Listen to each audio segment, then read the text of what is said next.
Hello class 11. Today I am going to proceed with the lesson, the evolution of man, primitive man, and the river valley civilization or growth of civilization, human civilization.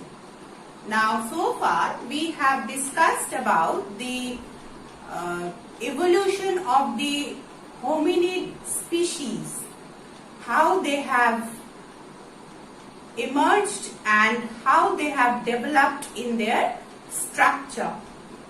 Today we are going to discuss about their settlements. How did they settle down gradually on the earth? Now the early species of hominids, we get the information from only the archaeological sources. That means the articles that have been found from underneath the earth. And basically we have found the tools used by the early men made up of stones. And that is why the entire Pleistocene epoch is known as the Stone Age, and this entire Stone Age again has been divided into three parts: the early Stone Age or the Paleolithic Age, the Middle Stone Age or the Mesolithic Age, and the New Stone Age or the Neolithic Age.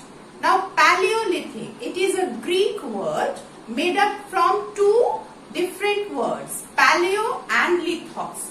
Paleo in Greek is known as old and lithos is known as stone. So Paleolithic meaning old stone or early stone, and similarly Middle Mesolithic stone and New and lithic stone. So in this way it has been divided.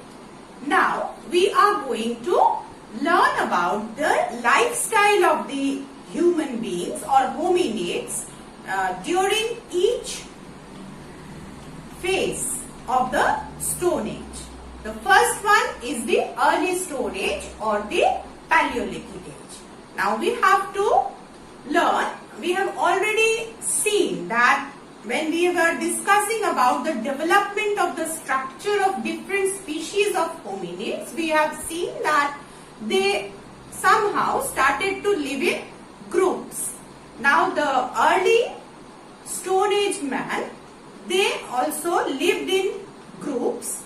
They were basically the hunter-gatherers and led a nomadic life. That means they did not stay at one place. They had to move from place to place in search of food. They stayed for a time being at a place, and when the food quantity of that area was diminished, they used to move on from there and went to a new area where they could find the food and shelter.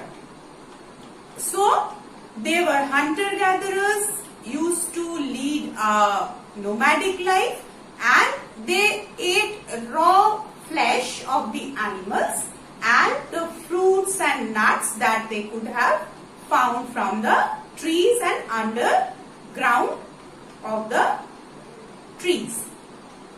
The early Stone Age man, he had known the use of fire, but he did not know how to light the fire. He had no, in the beginning he had no knowledge as far how to light the fire, but he had seen the fire. He had been afraid of it like other animals.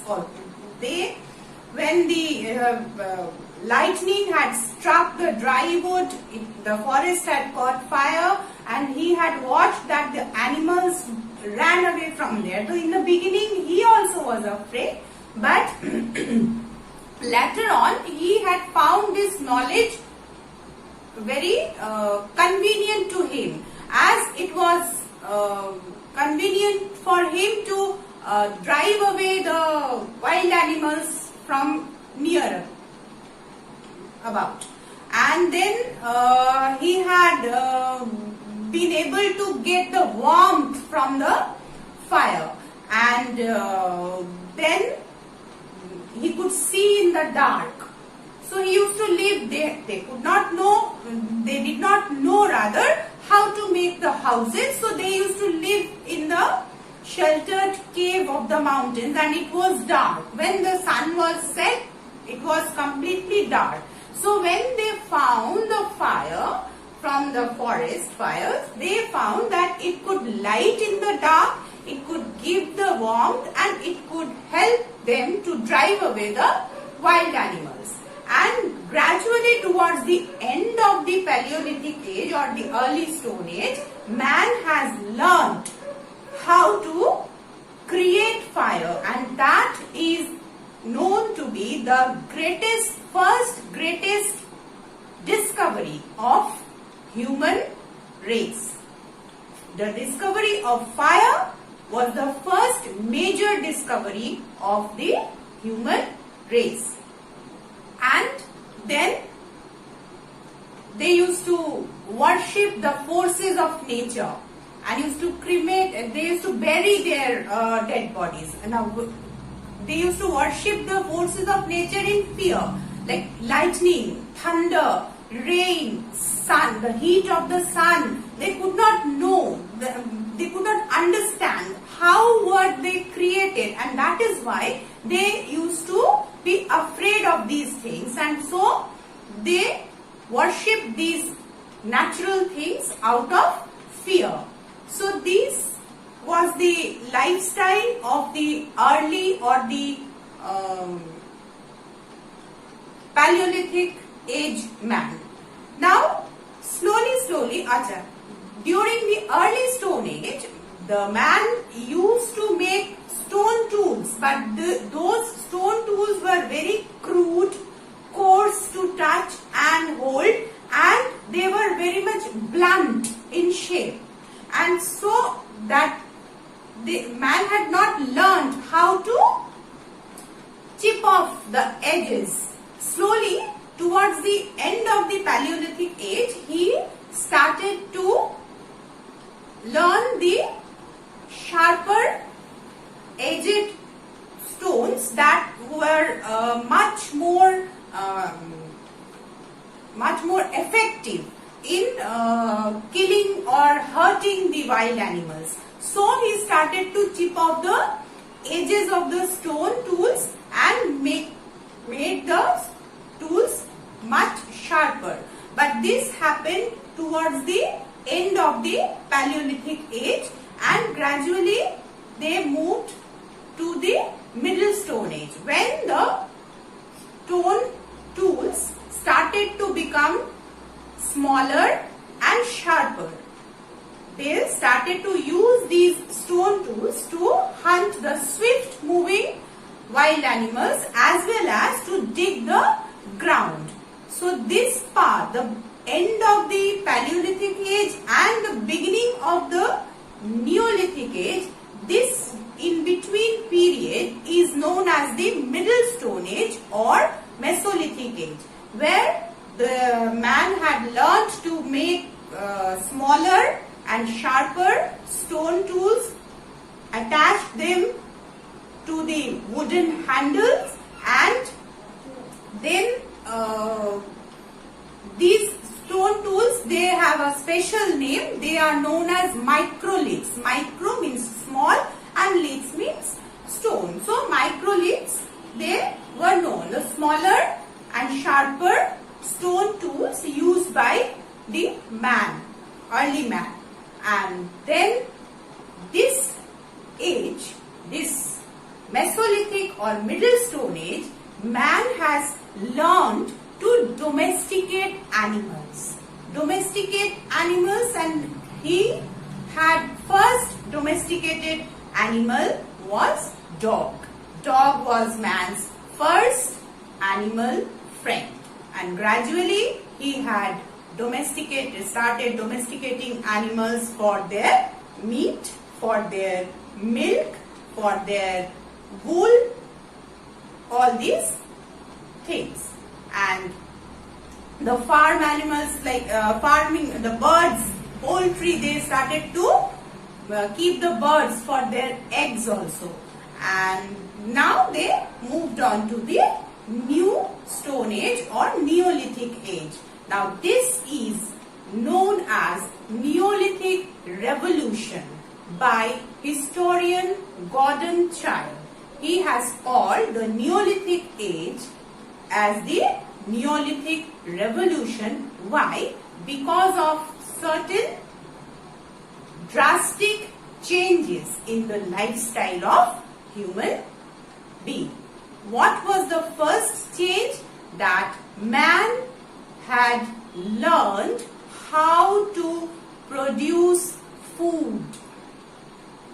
Till now, till Mesolithic age, he did not know. He only gathered food from the forest and stayed at one place, then moved on to the another place. Temporary settlements. Now, in the Neolithic age, man learned to produce food and the art of farming had come into being.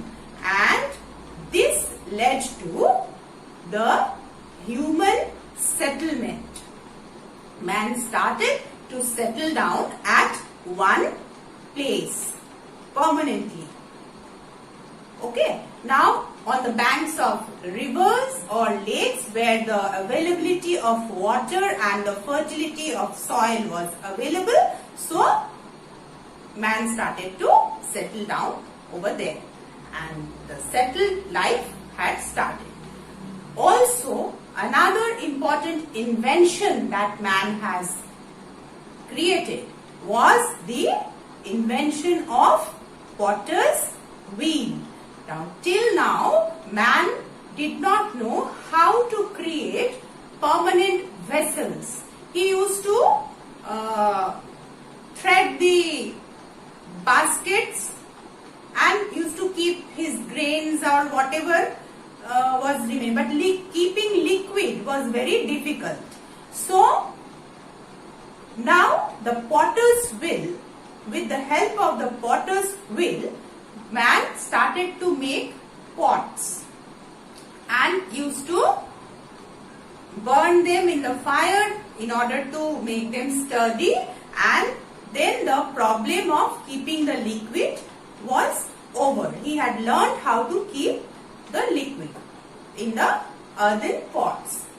Besides this, the art of spinning and weaving, the wheel also helped man to learn the art of spinning and weaving. So the use of cloth came into being.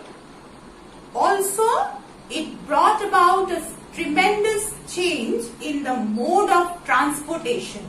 Wheel helped man to move from place to place much easier and faster.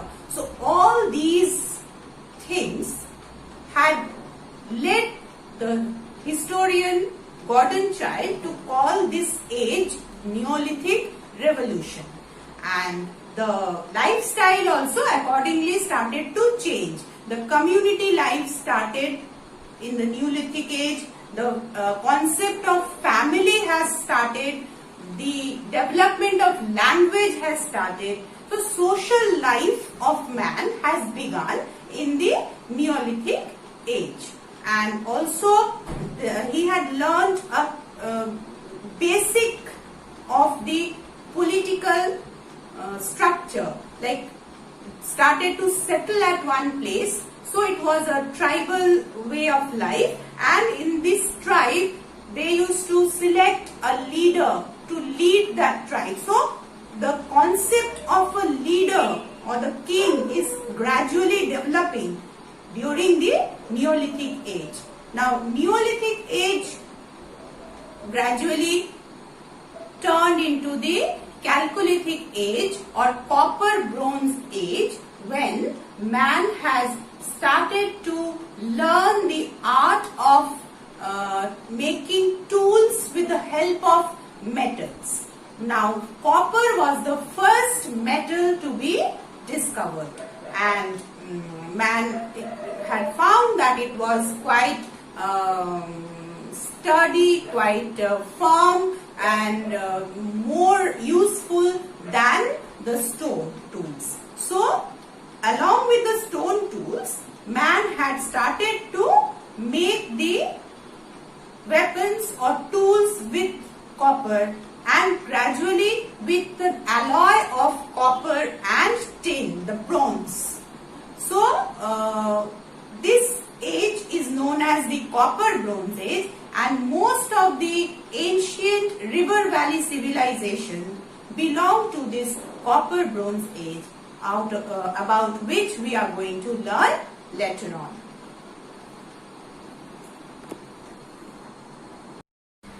Now students, I am going to give you a board work which you are going to copy down in your copy. It is a kind of table. It will help you to compare the three stone ages and help you to learn the differences and similarities between the stone ages. So you have to copy this down. If vertically, if you cannot write down all the three ages, you can always write it down, making your copy horizontal.